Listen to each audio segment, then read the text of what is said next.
ಎಲ್ಲರಿಗೂ ನಮ್ಮೂರಲ್ಲಿ ಯಾವ ಜಾತ್ರೆ ಶುರುವಾಗಿದೆ ಏನೋ ಅಲ್ಲೇ ಮುಗ್ದೇ ಹೋಗಿದೆ, 20 ದಿನ ಆಯಿತು ಮುಗ್ದೋಗಿ. ಮತ್ತು ಲೇಟಾಗಿ ವೀಡಿಯೋ ಅಪ್ಲೋಡ್ ಮಾಡ್ತಾಯಿದ್ದೀನಿ, ಸ್ವಲ್ಪ ಬ್ಯುಸಿ ಇದ್ದೆ, ತಮ್ಮನ ಮದುವೆ ಫಿಕ್ಸ್ ಆಗಿದೆ, ಆ ಕಡೆ ಓಡಾಡ್ಕೊಂಡು ಸ್ವಲ್ಪ ಲೇಟ್ ಆಯಿತು. ಈಗ ಮೇಯ್ನ್ ವಿಷಯಕ್ಕೆ ಬರೋಣ. ಏನಂದರೆ ನಮ್ಮೂರಲ್ಲಿ ಯುಗಾದಿ ಹಬ್ಬ 15 ದಿವಸಕ್ಕೆ ಕಂಬ ಅಂತ ಹೇಳಿ ಹಾಕ್ತಾರೆ. ಅದು ನಮ್ಮೂರು ಗ್ರಾಮದೇವತೆ ಹೊನ್ನಾದೇವಿಗೆ ಹುಟ್ಟೋ ಮಗು. ಈ ಕಂಬ ಹಾಕಿದ ಮೇಲೆ ಕಾಳು ಹೊಡಿಯೋದು, ಧನ್ಯ ಹೊಡಿಯೋದು ಮತ್ತು ಮೊಳಗೆ ಕಾಳು ಕಟ್ಟೋದು ಈ ಥರದ್ದೆಲ್ಲ ಮಾಡಲ್ಲ. ಅಷ್ಟೆಲ್ಲ ಗಿಡಗಳ್ನು ಸಹ ನೆಡಲ್ಲ, ಶುಭ ಕಾರ್ಯಗಳನ್ನೂ ಮಾಡಲ್ಲ ಈ ಟೈಮಲ್ಲಿ. ಬಾಣಂತಿ ಮನೆ ಅಂತ ಹೇಳ್ಬಿಟ್ಟು ಆ ಥರ ಎಲ್ಲ ಮಾಡಲ್ಲ. ನಾವು ಮನೆಗಳಲ್ಲಿ ಹೇಗೆ ಮಗುನ ಘಾಟುಗಳಿಂದ ಕಾಪಾಡ್ತೀವೋ ಹಾಗೆ 33 ಹಳ್ಳಿಗಳಲ್ಲೂ ಸಹ ಈ ಪದ್ಧತಿನ ಫಾಲೋ ಮಾಡ್ತಾರೆ. ಕಂಬ ಹಾಕಿದ 15 ದಿವಸ ಅಂದರೆ ಮಂಗಳವಾರನೇ ಬರಬೇಕು. ಮಂಗಳವಾರ ದಿವಸನೇ ಕಂಬ ಹಾಕೋದು.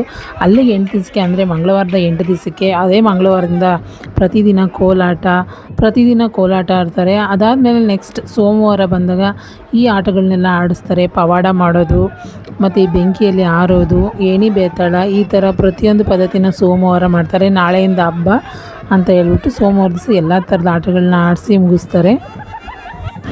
ಇವೆಲ್ಲ ನೋಡೋಕೆ ತುಂಬ ಚೆನ್ನಾಗಿರುತ್ತೆ ನಿಜವಾಗ್ಲೂ. ಇದು ಏಣಿ ಬೇತಾಳ ಅಂತ ಹೇಳಿ ಚಿಕ್ಕ ಹುಡುಗನ ಈ ಥರ ಇದು ಮಾಡಿ ಪೂಜೆ ಮಾಡಿಸ್ತಾರೆ. ಇದು ಪವಾಡ ಅಂತ ಹೇಳಿ ಮಾಡ್ತಾರೆ.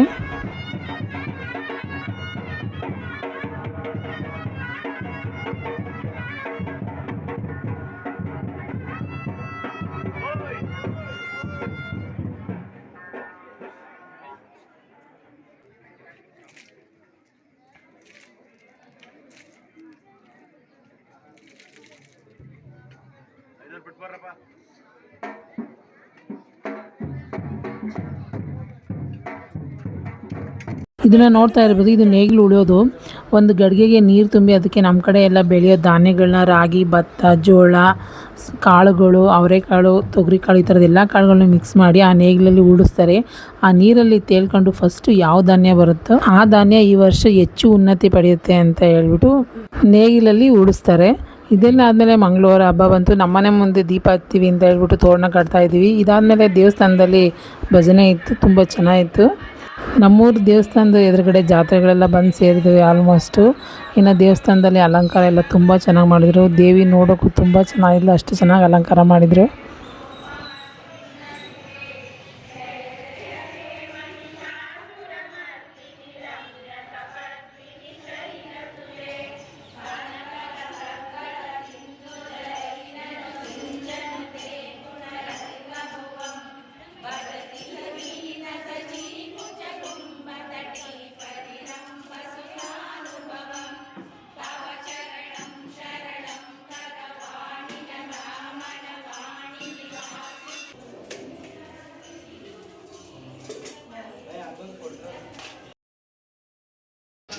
ನೀವು ನೋಡ್ಬೋದು ಇಲ್ಲಿ ಮಡೆ ಬೇಯಿಸ್ತಾ ಇದ್ದಾರೆ, 106 ಮಡೆ ಬೇಯಿಸ್ತಾರೆ. ಪ್ರತಿಯೊಬ್ಬರು ಮನೆಗೂ ಒಂದೊಂದು ಗಡಿಗೆಗನ ಕೊಡ್ತಾರೆ ಬೆಳಗ್ಗೆ, ಅಂದರೆ ಬುಧವಾರ ದಿನ. ಇದು ನೋಡ್ಬೋದು ನೆಡಮುಡಿಗೆಲೆ ಎಲ್ಲ ಒಂದೊಂದು ಹೊತ್ಕೊಂಡು ಉಪವಾಸ ಇದ್ದು ಬೆಳಗ್ಗೆಯಿಂದ ಸಂಜೆವರೆಗೂ ಮಡೆ ಅಂತ ಹೇಳ್ತಾರೆ, ಮಡೆ ಗಡಿಗೆನ ಹೊರಬೇಕು.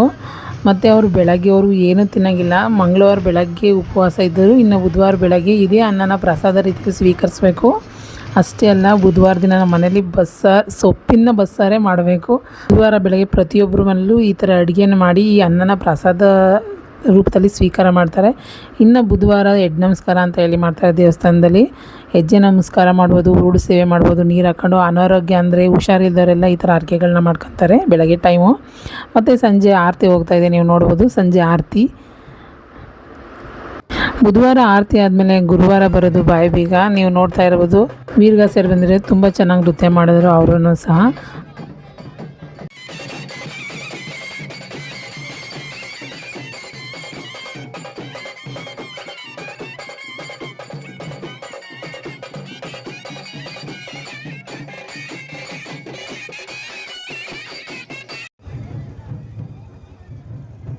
ಇನ್ನೂ ಶುಕ್ರವಾರ ತೇರು, ಹೊನ್ನ ರಥ ಎಳಿತಾ ಇದ್ದಾರೆ, ನೀವು ನೋಡ್ಬೋದು. ತುಂಬ ಚೆನ್ನಾಗಿ ಮಾಡಿದ್ದಾರೆ ಅಲಂಕಾರನ.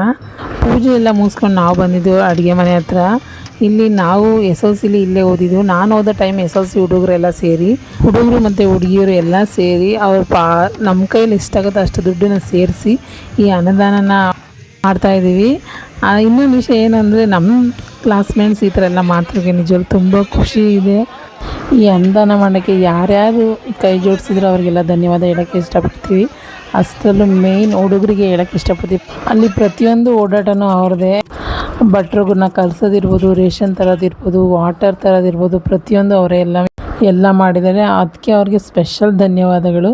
ಮತ್ತು ಇದೆಲ್ಲ ಆದಮೇಲೆ ಇಲ್ಲಿಗೆ ಹಬ್ಬ ಮುಗೀತು. ಕೊನೆ ದಿನದ ಹಬ್ಬ ಕಂಬ ವಿಸರ್ಜನೆ. ನೋಡೋಣ ಬನ್ನಿ.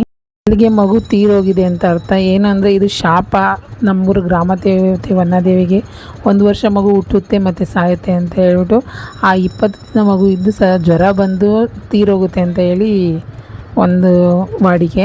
ಇದಾದಮೇಲೆ ನಮ್ಮ ಕಡೆ ಚಿಕನ್ನು ಮಟನ್ ನಾವೇನು ಮಾಡಿರಲ್ಲ, ನಾನ್ ವೆಜ್ ಊಟಸನ್ನ 20 ದಿನದಿಂದ ಈ ಟೈಮಲ್ಲಿ ಅಂದರೆ ಕಂಬಗಿತ್ತ ಬೆಳಗ್ಗೆಯಿಂದ ಭಾನುವಾರದಿಂದ ಬಾಡೂಟ ಅಂತ ಹೇಳಿ ಭರ್ಜರಿ ಬಾಡೂಟ ಮಾಡ್ತಾರೆ ನಮ್ಮ ಕಡೆ.